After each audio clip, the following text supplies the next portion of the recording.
Dhaka Narayanganj link রোডের Shibu market এলাকায় ব্রিজের উপরে হঠাৎ করে উল্টে যায় একটি কভার ভ্যান।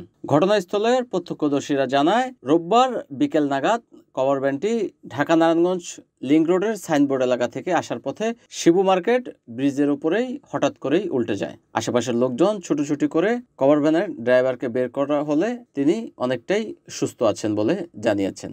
তবে এ ঘটনায় কোনো হতাহতের ঘটনা ঘটেনি। প্রত্যক্ষদর্শীরা জানায়, কভার ভ্যানটি শিবু মার্কেট থেকে বিভিন্ন খাদ্যপণ্য নিয়ে বিভিন্ন দোকানে সাপ্লাইয়ের উদ্দেশ্যে যাচ্ছিল। হঠাৎ করে পথিমধ্যে এই ঘটনা ঘটে। খবর পেয়ে ট্রাফিক পুলিশের একটি র্যাকার এসে ঘটনাস্থল থেকে কভার ভ্যানটিকে উদ্ধার করে অন্যত্র সরিয়ে নিলে এ রাস্তায় চলাচলকারী গণপরিবহন অনেকটাই স্বাভাবিকভাবে চলতে পারে।